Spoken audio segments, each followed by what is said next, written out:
Un poquito de cada una de ellas. Va a empezar hablando Gabriela, después habla Alicia, así que las voy a presentar a las dos, así después vamos dando lugar a la palabra. Bueno, pequeños recorridos ambas. Gabriela Pedrotti, licenciada en Psicología UBA, fue docente en dicha carrera en la Cátedra de Psicología Institucional. Fue psicóloga social, egresada de la Escuela de Psicología Social Jean Rivière, fundadora del grupo H8 de Intervenciones Institucionales junto a Fernando Ulloa y otros. Es AME de la Escuela Floridiana de Buenos Aires, institución a la que pertenece hace más de 20 años, donde también dicta seminarios. Actualmente coordina 2 grupos de escritura clínica bajo un dispositivo que intenta darle lugar a los avatares que atraviesa la revista en su oficio. Participante de las reuniones latinoamericana y en Convergencia. Publicó artículos en la revista Sigmund Freud, coautora del libro bilingüe ítalo-español Lo indecible, sustraído a la nada. Su gusto por la escritura, en particular la poesía, dio nacimiento al libro Conjugada, editada por Viaje Editorial. La escritura de lo íntimo es su primer libro de psicoanálisis y se encuentra en proceso de su libro Acerca de la ternura. Alicia Ruth Levin es licenciada en Psicología UBA, psicoanalista, magíster en Psicoanálisis UNLAM AEAPG, expresidenta de la Asociación Escuela de Psicoterapia para Graduados, me la aprendí, me estudié esa, fundadora Área Pensando desde Winnicott, autora de libros y textos en relación al psicoanálisis y la cultura, miembro board latinoamericano de Winnicott, actual directora de la maestría en psicoanálisis AEAPG UNLAM, investigadora de trabajos interdisciplinarios, profesora titular de especialización en psicoanálisis AEAPG UNLAM y asesora de la diplomatura a niños y adolescentes, también de la Escuela de Psicoterapia para Graduados y la Universidad de La Matanza. Bueno, les vamos a dar las palabras y iremos regulando el tiempo, ¿no? Está bien. Bueno, muchísimas gracias a todos los que están acá, al grupo de psicoanálisis del oeste, bueno, en particular a Mercedes y a Marcela por cursarme la invitación. Bueno, yo soy también del conurbano, así que venir a Morón, soy de zona sur, de Quilmes, tuve que hacer igualmente un recorrido, pero me siento en casa, y ustedes hacen también en estos encuentros, que creo que va el segundo, no sé si más, pero bueno, la verdad que me sentí muy bien la última vez, espero que esta pase lo mismo. Bueno, creo en principio que sí, porque de hecho cuando llegué acá cambié el trabajo que iba a presentar, esto me pasa últimamente, porque bueno, me dejo llevar un poco por lo que me sucede, en el encuentro con lo que me encuentro. Para mí esto es muy importante porque si bien mi formación es lacaniana, tengo la otra pata en mi formación con Fernando Ulloa. Yo me formé con Fernando Ulloa desde los comienzos de mi profesión, estudiaba con Isidoro Beck en aquel momento y me formaba en lo que eran estructuras clínicas, y a la vez con Fernando Ulloa atendía, armamos un grupo que se llamó H8, que era prevención de los sistemas de prevención. Íbamos a instituciones y trabajábamos con los profesionales que trabajaban con, ¿no? Bueno, eso me dio, mis primeros pacientes fueron los Lelutiers, digo, porque eso me dio, digamos, un acercamiento, un modo de trabajo como distinto al lacanismo que en ese momento recibía, que era como duro, serio, súper yoico, ¿no? Esa cosa de ir a supervisar y no poder contar todo lo que uno hacía con el paciente o pensaba porque el supervisor ya te iba a mirar, ¿no? Bueno, entonces hay una cosa que todavía sigue habiendo, me parece muy súper yoica del lacanismo, ¿no? Como que uno tiene que saber, que uno, ¿no? Hay una cosa con el saber ahí que me parece que complica lo que hacemos. Más bien me parece que lo que hacemos tiene que ver con una práctica y que esa práctica se tiene que decir cada vez.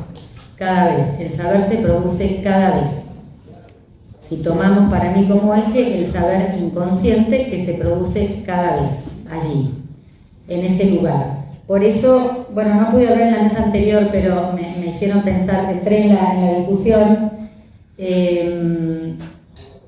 Bueno, nosotros, no sé si decir nosotros los lacanianos no me gusta, porque qué sé yo, cada lacaniano, y a veces estamos más lacanianos que otras, pero bueno, nosotros decimos, no hablamos de contratransferencia porque nos parece que todo lo que sucede en el campo de la escena analítica respecta a algo de lo que allí concierne a lo que pasa, bueno, medio como decía Marcelo, lo que decía Marcelo un poco al final, ¿no? Por ahí no usamos el término, pero pensamos en la misma, me parece que hay una lógica que atañe a esto de, él lo decía al final, bueno, si algo nos pasa, si uno tiene un pensamiento, por más que haya tenido insomnio, pero lo tiene en ese momento, lo tiene con ese paciente y no lo tiene con otro, ¿sí? Entonces, hay algo que se produce ahí. Anne Furmantel, que es una autora que no sé si han leído, una hermosa filósofa psicoanalista francesa, tiene muchos ejemplos de eso, ¿no? No es que uno se distrae porque mira la ventana. ¿Por qué con ese paciente uno miró esa ventana y se quedó detenido mirando a una paloma? Por ejemplo, ¿no? Y ella cuenta ahí cómo esas distracciones justamente son la ocasión de entender qué es lo que pasa, porque es por el desvío que entendemos lo que pasa, no por el pensamiento. El desvío está más en relación a lo que se produce como equívoco, ¿sí?, que el pensamiento que queremos agarrar y entender. Lo que pasa es que asusta, ¿no? Nos asusta.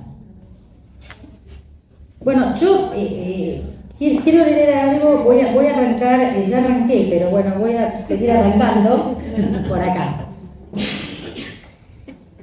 ¿Cómo hacer que los analistas hablemos desde el efecto que nos causa el decir de un paciente o las lecturas de un texto, si la lengua nos toma y nos hace dominados, a veces, por una soberbia de no dejarnos acomodar a los efectos de ese impacto, por quedar sumidos a una teoría que expulsa lo nuevo en detrimento de una jerga común? El lacanís, por ejemplo.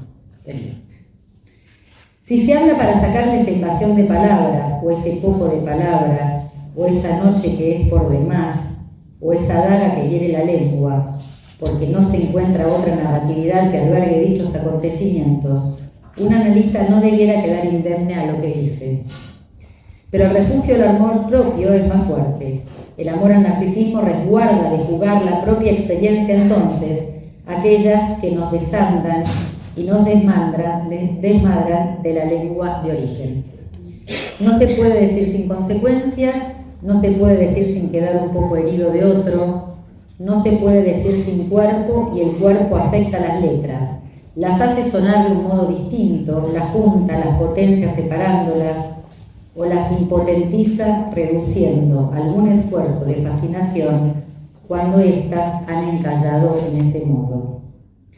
Esa es nuestra tarea, devolver la lengua a su eficacia, no de comunicación, sino de sensibilidad.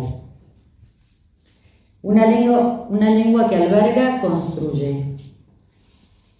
Usando las herramientas de cada quien, buscando ese corazón, propongo como analista buscar ese latir que emerge cuando se ha dado en la tecla, al despejar los enroques sufrientes que trae el paciente. Una clínica de la ternura. Si la clínica es aquella inclinación a escuchar los ruidos del cuerpo, sería así. Me inclino ante esa lengua para que entre en mi cuerpo y desde esa resonancia me diga su parecer.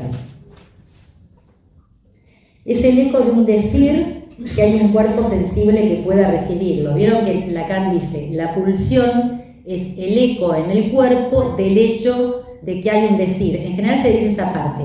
Si hay un cuerpo sensible sería, ¿verdad?, que pueda recibirla. La pulsión es la que pulsa en la lengua más allá de las palabras, entre las palabras, atrás y adelante de ellas, porque el cuerpo no entra en las palabras, requiere más espacio, su forma lo desborda y entonces es a través de sus orificios que llegará su inmaterialidad. Solo si esos orificios del lado del analista pueden albergar lo insabido. Es esto que hablaban del análisis del analista, ¿verdad? El análisis del analista debiera despejar esos orificios del lado del analista para poder recibir los que llegan del lado del analizante. solo si ellos se han desocupado de ese goce que refracta lo que llega del otro. El cuerpo que sacude a aquella paciente que llega y dice: este sería mi último análisis. Quiero que me ayude a vivir lo que aún no he podido. Me estremezco, pienso qué responsabilidad. Miré su cara ajada por los años, con esa sabiduría que pesan las palabras cuando los años son muchos. Esa inocencia en su decir, desmintiendo la lentitud de su andar, porque quiere enamorarse. Y tal enredo con un hombre me llevó a interpretarle como una piba de 20. En ese momento, Betty cumplía 80. Cuando hace poco, ya cercana a los 90, y habiendo realizado alguna de esas cosas anheladas, me dice: ¿me ayudás a morir? La entendí, hubiera querido decirle que sí, pero le dije que no sabía. Que no sabría cómo hacer la muerte. Dejar al resguardo de la agonía la obra de la vida. La muerte te sorprende, te agarra, te lleva. Y le dije: por ahí podemos no esperarla y que nos sorprenda bien vivas. Y allí, a oscuras, que el día acontezca. Ella había tenido un problema de salud muy grave. Cuando llegó a mi consulta, ella quería dos cosas. Una, exponer sus obras de pintura, que hoy están, tengo el consultorio con bastantes obras de ella, pero bueno, tiene un problema de salud y no puede estar sentada para pintar. Entonces, el último tiempo la voy a atender a su casa, y lo que se me ocurre cuando veo los bastidores ahí, estaban aún sin usar, me acordé de una película que había visto de una pintora que se pone boca abajo sobre la silla tiene rueditas y se mueve, y entonces le digo: ¿y si hacemos esto? Entonces ella era muy chiquitita, entonces bueno, nos pusimos bueno, no lo puedo hacer acá porque quedaría, pero digo, nos pusimos como boca abajo sobre la silla, ¿sí? Y entonces las pinturas estaban a mano y ella pudo seguir pintando, ¿no?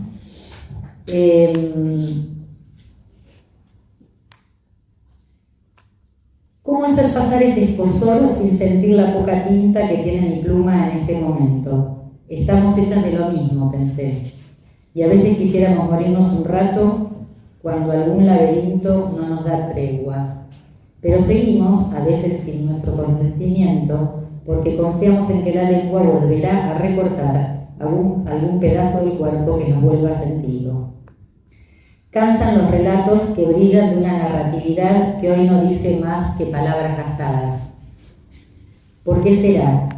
Sigan lo que digo, pero no lo que yo hago, decía Lacan. ¿Por qué queda el quehacer singular tan defenestrado por un discurso anónimo que levanta murallas más que acercar pieles? La clínica de la aventura, así llamaré a aquella que busca en estos tiempos recuperar el evento de la palabra como envoltura a un decir. Quitarle la callosidad que ha endurecido las formas habituales, los hábitos a un psicoanálisis, que es justamente construcción de propia voz, de propio cuerpo. La teoría nos ha ayudado, pero también nos ha entorpecido. Nos han invadido las palabras lacanianas y hemos perdido la capacidad de jugar en ellas y con ellas. Una sacralidad religiosa de cualquier teoría nos volvió uniformes en repeticiones poco musicales. El lenguaje se produce cuando perdemos el pensamiento. De no ser así, el lenguaje es solo una herramienta de comunicación infértil. Lo que duele, lo que afecta, es el cuerpo que ese lenguaje toma, conforma, construye. Alejandra Pizarnik decía que su ser de lenguaje se volvía hoguera cuando encarnaba. Apuesto a que en cada análisis volvamos a aventurarnos a inventar el inconsciente, a alojar su abismo más radical, a ofrecer una piel que entibie la frialdad con la que se inicia una vida. El análisis es la chance de arrimar con tibieza un alojamiento a la errancia que nos constituye. No porque la libere de errancia, sino porque al escribirla en ese espacio la libera de desolación. Ok. ¿Cómo nos encontramos para soportar el desencuentro? ¿Por qué vamos a análisis? Escuchamos decir que vamos para conocernos. Yo creo que nadie va a análisis para conocerse. Uno va a análisis porque sufre de algo, porque está trabado en algo, porque hay algo que no puede, que no lo deja, porque hay una repetición incesante. Ahí ya tenemos dos cuestiones, el saber y ese algo que nos afecta que se llama goce. Nuestro saber no alcanza, queremos entender eso que nos pasa y el saber no alcanza a decir de eso que nos sucede. Suponemos que alguien puede saber de eso que nos sucede. Entonces vamos a consultar a alguien y ubicamos este tema que la llama sujeto, supuesto, saber. Hay alguien que va a saber sobre eso que nos sucede. La transferencia es la puesta en acto de la realidad del inconsciente, dice Lacan. Que sea la puesta en acto de la realidad del inconsciente quiere decir que produce el dispositivo del análisis la posibilidad de que allí se efectúe ese desencuentro entre lo que sé y lo que digo. Se produce algún equívoco, se produce un plus, algo pasa más de eso que quiero decir, ¿sí? Tengo la intención de decir esto y me equivoco, que quiero decir algo y va para otro lado, ¿no? Entonces, Lacan va a trabajar, que por supuesto que si tengo 5 minutos no llego a trabajar absolutamente nada del banquete, que es todo lo que traje para trabajar, porque bueno, así la vida, ya está. Bueno, nada, traí el banquete para contarles, que digo rápidamente, que allí Lacan toma dos cuestiones, ¿no? Hay una que uno podría pensar, el primer tiempo del análisis, Lacan toma la cuestión de la insolencia socrática, ¿no? Y resulta que toma una escena que es esta, voy a hablar rápido. Entonces, Sócrates se encuentra con Alcibíades, que era un guerrero muy apuesto. Se encuentra con Alcibíades. Alcibíades, que hacía todo lo posible para ser mirado por Sócrates, llega de todas sus batallas con todas las, ¿cómo se llama? Cocardas, ¿no? Todas las cocardas en su chaleco, ¿no? Entonces le muestra la última que había obtenido, como diciendo, mirá, ¿no? Mirá con lo que vengo, traigo una más. Y Sócrates le dice, muy bien. ¿Y qué has hecho por vos? ¿No? Como, hiciste todo esto, ¿y por vos qué hiciste? ¿No? Como diciéndole, esto lo hiciste para mí, ¿y por vos qué hiciste? Bueno, ya ahí, entonces, Lacan dice, esa insolencia socrática, ese preguntar, ¿no? Todo esta, ¿cuál es tu implicación? ¿Para qué? ¿Por qué? ¿No?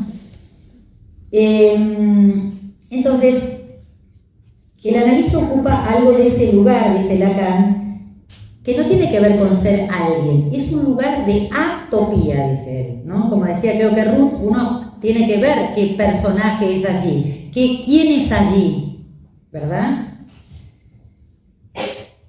Lacan ubica dos lugares para el analista, dice, ocupa el lugar de otro con mayúscula, ¿sí? O sea, va a ser vestido, ¿no? Con los significantes que el otro trae en relación al encuentro con el otro con mayúscula. Se va a encontrar, supongamos que este paciente se siente que lo joden todo el tiempo. Bien, este paciente está jodido, que es lo que yo quería traer.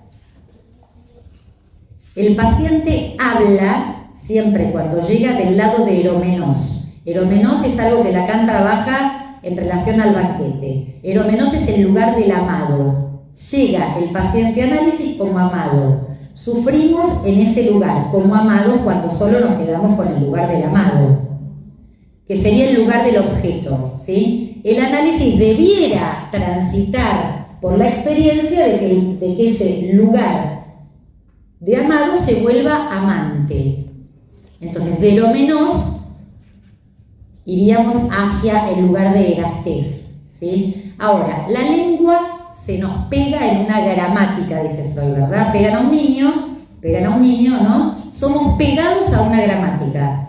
Somos pegados a una gramática que nos mortifica y entramos en general en discurso a partir del participio pasado. ¿Vieron? Amado, vividos, ¿no? En general no llega a análisis, se siente vivido por otro, ¿no? Me vivido por otro, amado, cagado,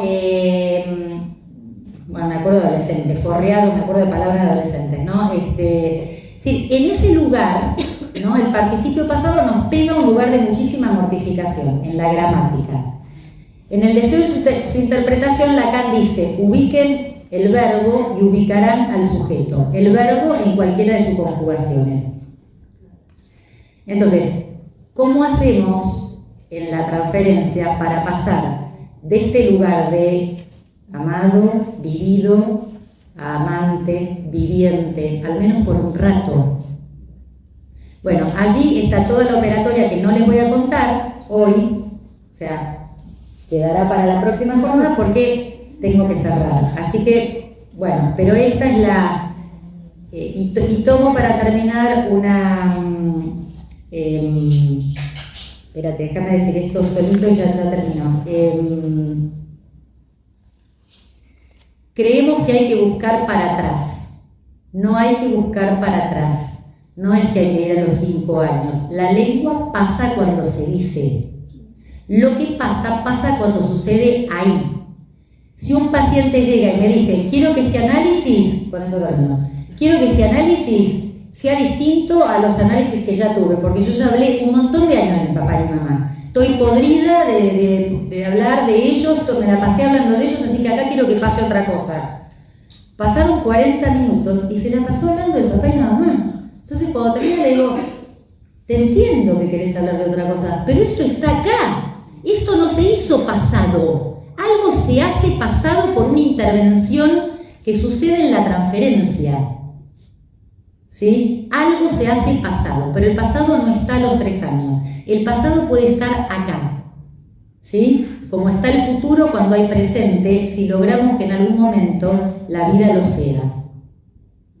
Pero para eso hay que arriesgarse a perder un poquito esos lugares de fijación que hablaremos en otro momento. Muchas gracias.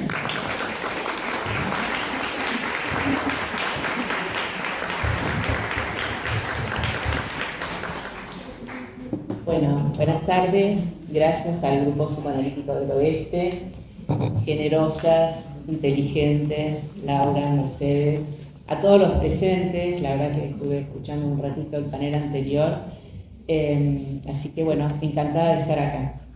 Yo llamé, porque el tiempo es el que reina hoy, o sea, va con mayúsculas.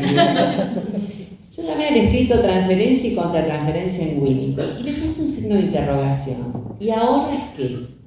Porque además, como decía Winnicott, yo no me voy a dedicar a los pacientes neuróticos que cuentan sus sueños o hablan del papá o la mamá. Yo me voy a dedicar a aquellos, hoy decían Ruth y Marcelo, aquellas personas que en los primeros años de su vida han tenido fallas ambientales en el entorno donde no se ha podido integrar ni lograr un yo que hable y enuncie.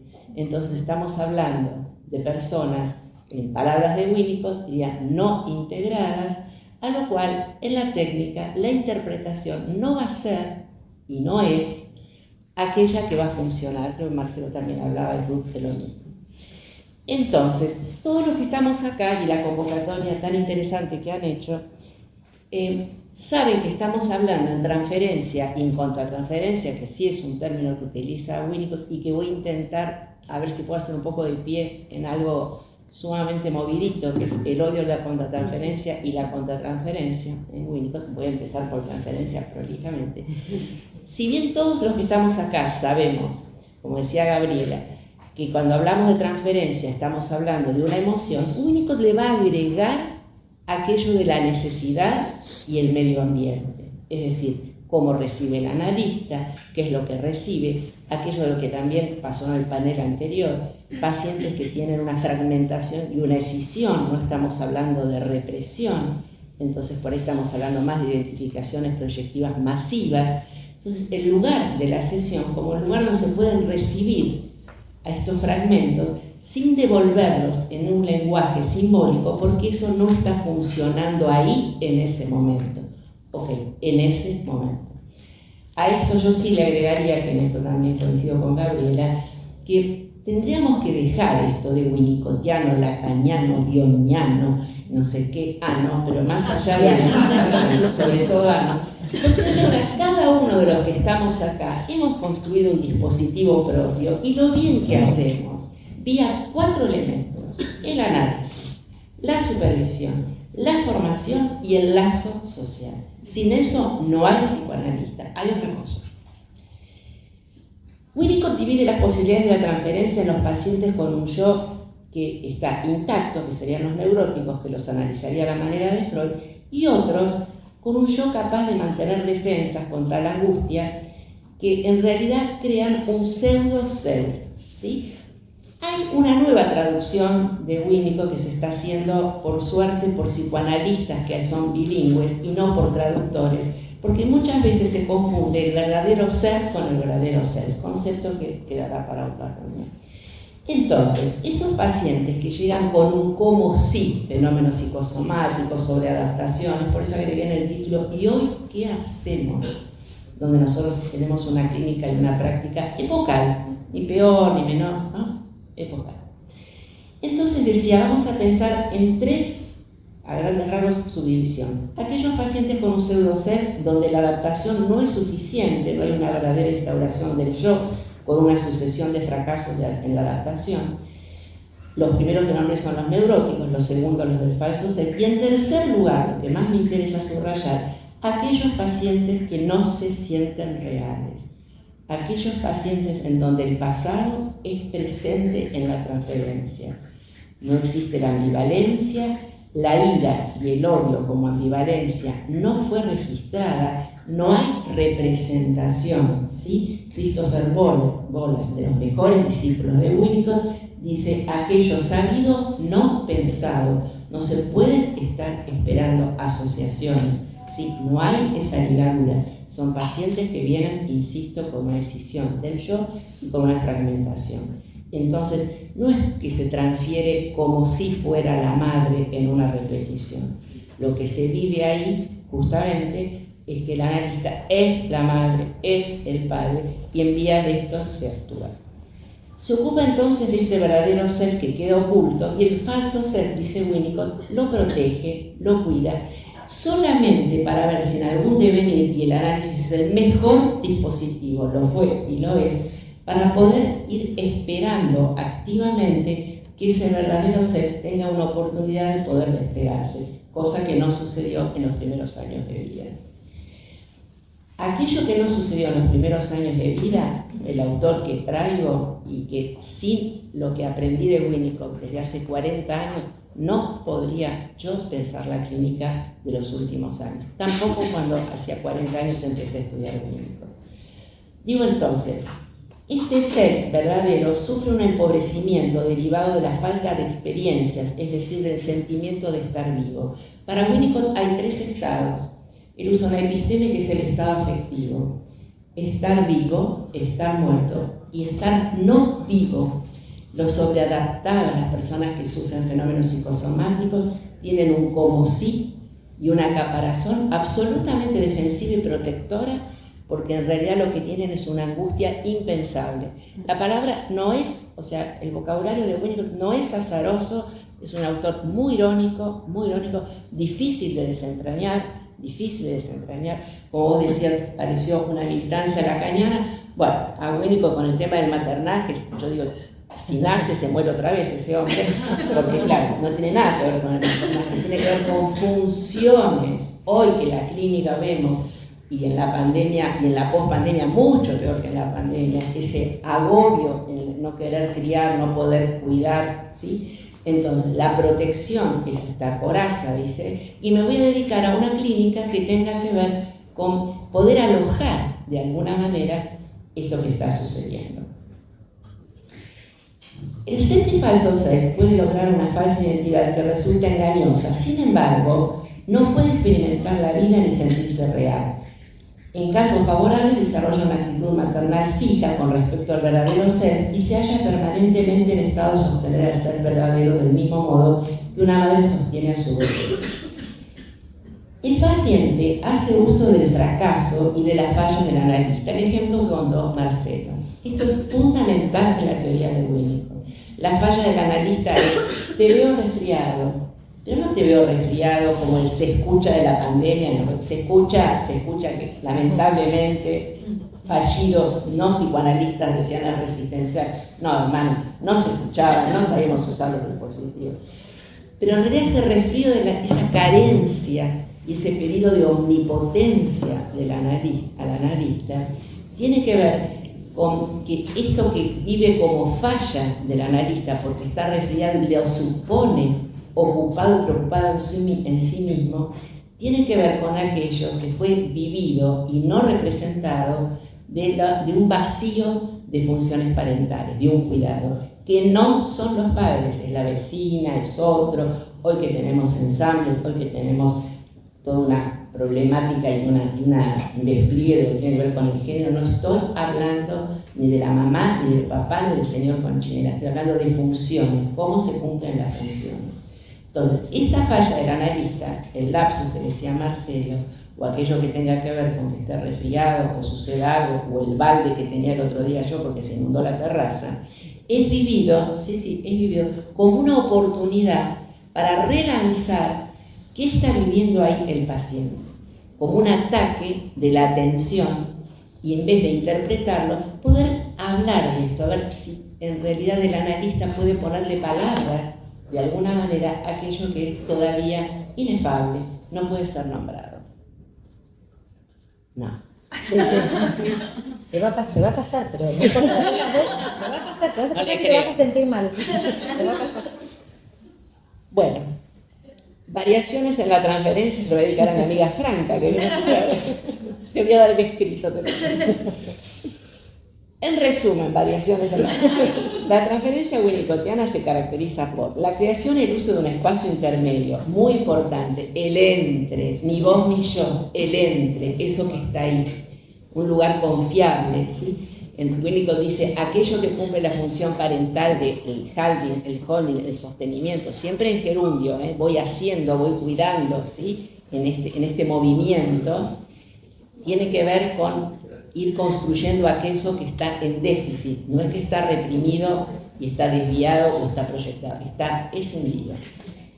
Este espacio intermedio es un lugar seguro para la exploración emocional. 2. La visión de la transferencia para Winnicott es un recurso para el crecimiento y el desarrollo. 3. La función del terapeuta es la de un facilitador de la transferencia, creando sostén, inaugurando las experiencias de lo nuevo y nunca antes representado. Los 5 minutos no voy a tomar para la contratransferencia. No, dale. El concepto de contratransferencia, muy complicado, digamos, ya todos hablaron de lo que sucedió en Freud en 1910. Winnicott, en El odio y la contratransferencia, que es del 47, no va a decir lo mismo 10 años después. Lo hablaba con Ruth, que el otro día también lo comentó Weiner. Va un paso más allá y señala el aspecto esencial de la contratransferencia en el trabajo con pacientes. Sigue el modelo de la pareja de crianza, modelo madre y neonato y recién nacido, y alude a la imprescindible conciencia del odio objetivo, tanto en la madre como en el terapeuta, el cual tiene que estar preparado para poder comprender y entender lo que está sucediendo en el aquí y ahora. De esta manera, el odio pasa a ser algo consciente. Cuando Ruth hablaba del malestar que le había tocado a la cartera a la paciente, ella no dijo odio, pero sí, después en algo del tiempo de hablar de un texto que anda por acá, que también escribió Marcelo Cao y varios compañeros que hicimos en Preideas, aquí este rechazo, este malestar que hoy es tan vigente, si podemos llamarlo como el no sé qué me pasa, no saturarnos de sentido y devolverlo, no reaccionar. Nada mejor que el ejemplo entonces de poder pensar el escrito que no sé si conocen de Margaret Little, que es mi análisis con Winnicott, para hablar de contratransferencia. En una sesión, presa de la angustia, Margaret Little, debido a que cree que nunca logrará hacerse comprender por Winnicott, lleva a cabo un acto en el que significa su propia fragmentación. No sé si lo conocen, agarra un jarrón que estaba en el consultorio, que es un jarrón con cosas lilas, primero le pasa por la cabeza tirarle todos los libros a Winnicott, después romperle algo, pero en realidad rompe un jarrón, lo hace trizas y él lo que hace es irse del consultorio unos minutos. Y le dice solamente cuando vuelve. Sabía que esto iba a suceder. Little dice que iba a romper algo o que yo sentía que no iba a poder analizarme. Al día siguiente encuentra una réplica igual y él no dice nada. Mucho tiempo después, cuando la paciente, después de internaciones y de poder construir un yo capaz de enunciar palabras, él le dice: usted hizo algo que fue muy penoso para mí porque quería mucho ese objeto. La idea en ese momento es que él pudo tolerar la angustia automática de ella, la destrucción, pero también la posibilidad de reparar. Él, si en el momento hubiese dicho, que es lo que traía Ruth, yo en el momento sentí un montón de cosas, fui al supervisor y fui a Winnicott, creo que dijo, la posibilidad de reparar y entender qué está sucediendo ahí, porque la historia de Little era una historia muy compleja. Una vez, acerca de nuestro tiempo y qué poner a trabajar. Dice Berardi que la percepción de nuestro tiempo es inmediata, todos sabemos, el WhatsApp, las pantallas. Él dice que hay paquetes de tiempo y atención. Los suicidios adolescentes como opción frente a la falta de sentido vital están al orden del día. Uruguay va primero y si insistimos vamos a ir segundos. Ya no es por angustia impensable, es una opción. Mi vida no tiene sentido. Las pantallas son exageradas como consuelo a la falta de emociones reales, anorexias inefables, y si bien es cierto que no podríamos sostener un encuadre a la manera de Winnicott atendiendo a Little 5 veces por semana, algo siempre podemos hacer. Entonces nuestras prácticas, en lugar de tener aquel ritmo, tenemos que ser capaces de crear otro ritmo. Nuestra voz y nuestra atención es importante. Winnicott decía, hoy hablaban un poco cuando se siente malestar con algunos pacientes, que tratemos de no atender en las últimas horas muchos pacientes que tengan este nivel de necesidad absoluta. Se llama dependencia sin saber que se depende, porque tienen mucho desgaste de la nariz. Para terminar, lo que en la historia del psicoanálisis tomó nombre de transferencia contra transferencia y que hoy asumimos como motor necesario de una cura, siempre que no se lo confunda a esta última con una respuesta especular a los sentimientos del paciente. Este es el modo de hacer el espacio común donde se despliega la neurosis. Pero con Winnicott podemos pensar en un acontecimiento que sucede en ese entre, donde va a haber repetición, pero sobre todo novedad, inauguración de algo que no sucedió nunca. ¿Cómo armamos este espacio y tiempo en nuestras prácticas hoy? En este estado de cosas es necesaria una mirada lúcida, como la que generó el grupo psicoanalítico con este tema. Lúcida y responsable, que haga un diagnóstico fino para no llegar tarde y poder pensar y hacer algo, reconocer nuestra implicación siempre, trabajar con ella, combatir la perplejidad, la parálisis del pensamiento crítico con una teoría compleja. Ruth nombraba, Marcelo Adler Moreno. En nuestra clínica hay un espacio sensible a los cambios sociohistóricos, donde podemos sostener la hospitalidad del dispositivo, escuchar, alojar los sufrimientos de nuestro tiempo, que todos los días tienen una presentación distinta. Así nos aliamos a ellos y no claudicamos. Quizás como hoy, en este lazo de tanta gente interesada y con una escucha tan atenta, podemos complejizar las viejas y nuevas preguntas, pero nunca estaremos derrotados como analistas. Muchas gracias.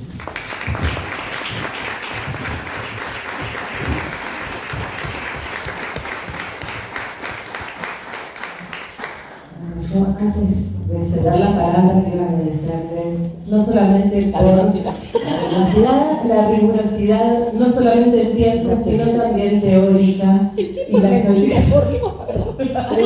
A ver, fue un ejercicio de sobreadaptación. Pero también eso, la humanidad, ¿no? Porque ambas nos traen algo muy humano que nos acercan y que esa rigurosidad teórica se transforma en una posibilidad, ¿no? De escuchar, de poder después incorporarlo. Así que, bueno, muchas gracias a mí. Bueno, abro a preguntas, consultas.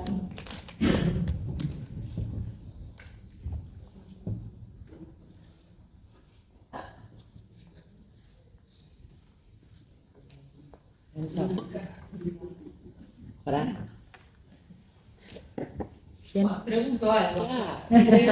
No saben cómo canta. Canta psicoanalista, pero canta. Pregunto, a mí me convoca mucho las variaciones en la transferencia, que a veces, tanto en la consultante paciente de la colega como en el caso de Margaret Mead, me gustaría saber cuáles son esos sutiles detalles que dan un viraje para poder pensar en esa dinámica tan a veces veloz que sucede en el trabajo con el analista en las transferencias, ¿no? ¿Cuándo pueden pescar que esa variación es más del orden de una neurosis y cuándo esa variación forma parte de una carencia profunda? Si tienen ahí algún ejemplo o alguna cosita que puedan comentar.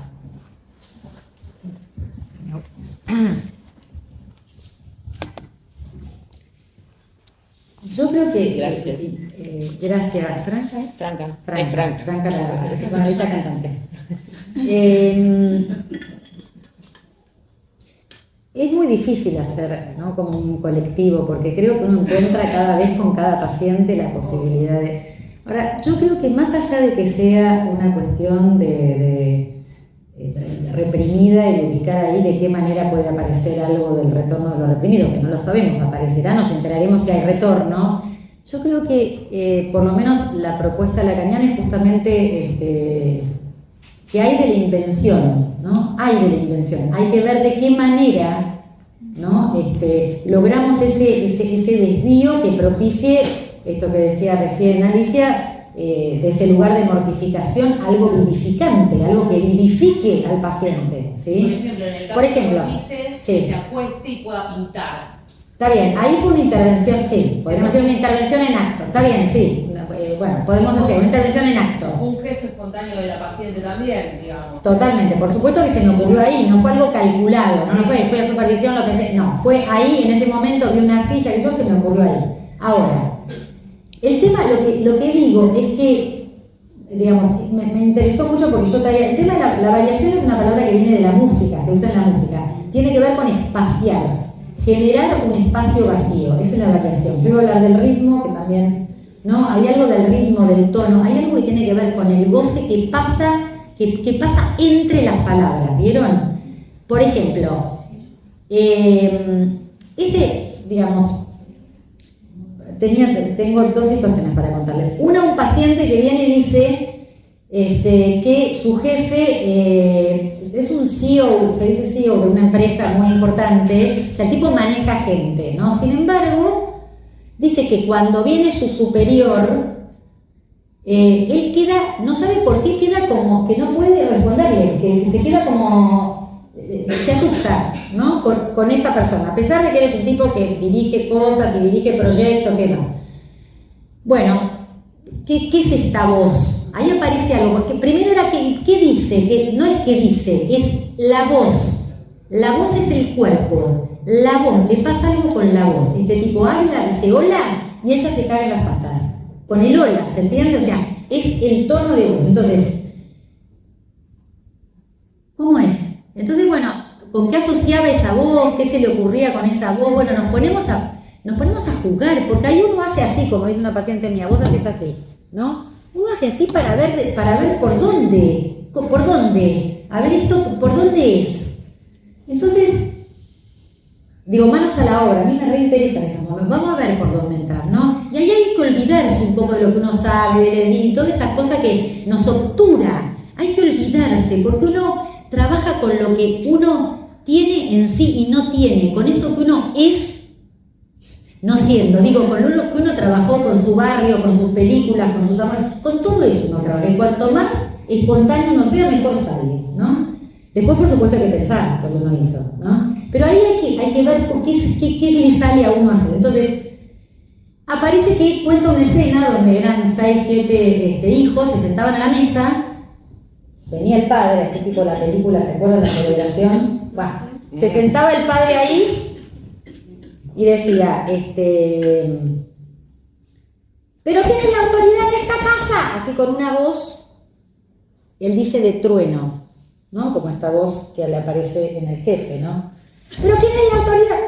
Entonces, yo le digo, bueno, parece que tu papá no sabía quién era la autoridad. Eso, digamos, esa lectura equivoca, ¿se entiende? Esa voz que de alguna manera generaba como una obediencia, tu papá no sabía, ¿no? Como a poner en falta un poco al otro. Vieron que armamos al otro y lo construimos como, ¿no? Esto que yo les decía, el otro me goza, ¿no? En esto que le decía del ado, ada, ado, ido, ¿no? Quedamos en el participio pasado tomados en ese somos pegados por el otro, ¿no? Que Freud nos enseña. Entonces, ahí cómo hacemos para darle vida a eso, ¿no? Trabajamos con el gerundio, gerundiamos, pero el gerundio no lleva nunca a encontrar el complemento. O sea, nos ponemos, pasamos de amado, ¿no? A amando, vamos a lograr amando, no llegar al otro amado. Pasamos por el amante, pero no vamos, en la experiencia del análisis, no vamos a encontrar el complemento. ¿Sí? Por eso el amor Lacan termina diciendo Alush, es siempre amor al límite. Hay un amor a eso que no complementa, pero que nos posibilita una vida.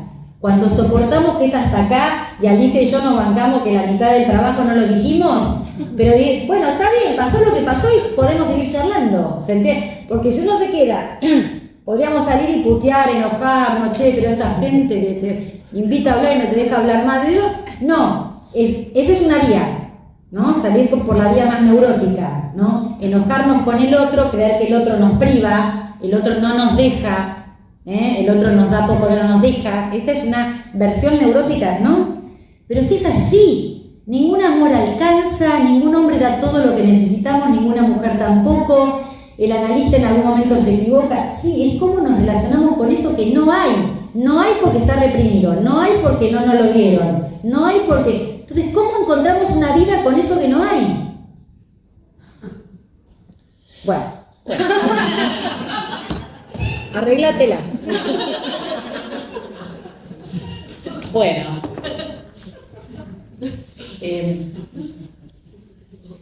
A mí me parece que hay que preguntar, y voy a ir a la clínica mía. Nunca dar por supuesto. Te llama tu socia de consultorio, hablamos con tu colega, una alumna, mira, te mando a la esposa de esta gente, no me parece que haya algún problema con la sexualidad. Y yo trato a esta altura de los acontecimientos, ¿sabes qué? Yo la voy a ver, si me hace falta hablamos. Esto de no dar por supuesto, si la neurosis es un border, si es una angustia no doy por supuesto. Veo ahí, en ese llamado, ¿no? Que escucho, que veo, que me pasa. Entonces me llama una colega y me dijo, mira, estuve viendo, porque yo, además de psicoanalista, trabajo en todo lo que tenga que ver con recursos humanos, y una familia que conozco me derivó su hijo, y la verdad que lo único que me habla, él no está en la barra brava, pero es alguien que tiene mucho lugar en un club de fútbol importante, y cuando va a desplegar le dije, para, ¿qué necesitas? A la colega. Derivarte fulanito 30 años. Bueno, ya está, dale mi número. Me dijo, pero te quieren ver los padres primero, ¿ya? Bueno, ¿cómo no? Me dice, ¿por qué no quiere ir? Quieren los padres consultar. Recibo a los padres. Si hablamos como hablaba Ruth de rechazo, la verdad, uno podría tener una mirada ingenua, pero el psicoanálisis por suerte no permite la ingenuidad, porque no sería otra cosa más que desmentir y renegar. Así que todo aparentemente estructurado. Tenemos 3 hijos, este de 30 no trabaja, va al fútbol, la madre dijo, a mí me agarró cansada, fue yo la verdad mal puerperio, no tenía ganas de tenerlo, primera entrevista, me costó criarlo, me dio mucho trabajo. Empecé a trabajar, a mí mi dispositivo me permite trabajar con los padres, trabajar con los hermanos, un material que tengo, llamé a las amigas de una chica de 16 años, aquello que yo necesite para pensar psicoanalíticamente, voy ahí. El diagnóstico diferencial, yo no hago psiquiatría, hago psicoanálisis.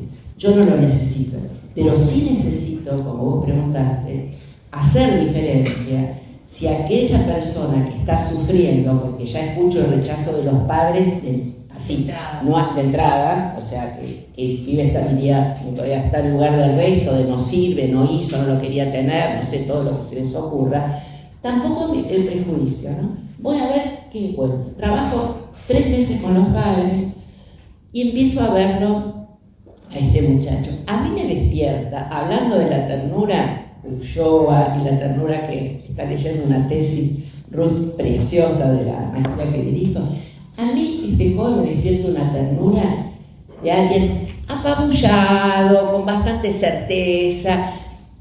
Sí escucho que no asocia, no relaciona, no hay autocrítica y mi papá me grita, la verdad que es cierto. Escucho mucho afuera, pero ahí está adentro conmigo. Hace 1 año y medio que viene este joven y dejó de tener las impulsiones que tenía. Sí, este verano tuve la impresión que como estaba, él decía, mi papá me pone caras, y la verdad que en las entrevistas que tienen conmigo, el padre tiene una cosa gestual y paragestual de rechazo todo el tiempo. Él dice, cada vez que viene con amigos o yo hago una reunión familiar, él habla de fútbol y no sé qué, yo quiero hablar de economía, el padre sale con mucho dinero y que le importa mucho que el hijo sepa tener mucho dinero. Y la verdad que no alojan esta gente, no puede, y el único dirá una frase, aprendí a caminar un ratito en los zapatos del otro, van a ser incómodos, no te adaptes, pero a ver, hace algo en la función parental, ¿no? Para poder ver cómo está caminando ese hijo y ese hijo poder trabajarlo, ya que está con una psicoanalista, a ver si está pudiendo pensar. Si contra transferencia en esta teoría, por la fragilidad, volviendo a tu pregunta, ¿cómo pienso si es una neurosis y voy a interpretar? Bueno, mira, todo esto, ¿por qué quiere ser algo que tener que ver con el padre? Por eso tiene tanta furia con el padre. Y el padre no quiere tener que ver con ese hijo. Entonces, esa es la vía para trabajar, digamos. No está construida la serie identificatoria, no está construida. Entonces yo tengo que escuchar aquello que está sucediendo, y mucho es en actos, muchos son impulsos, y ver un poco, bueno, ¿y por qué arriesgás? ¿Por qué tanto sufrimiento? ¿Por qué casi te lastimas? ¿Qué se te ocurre? ¿Qué pensás? ¿Lo pensamos juntos? A mí esto me permite hacer una operación psicoanalítica para hablar, entonces, que esa persona comience a usar el yo para poder paulatinamente traer asociaciones y algo de su historia. Como dijo él, mis padres cuando yo era puber no me aguantaban, todavía no lo aguanto. Y estaba yo en los countries, ni se enteraban que yo pagaba un remis y me iba a la cancha, que es el lugar donde más lo reconocen y donde a alguien le importa.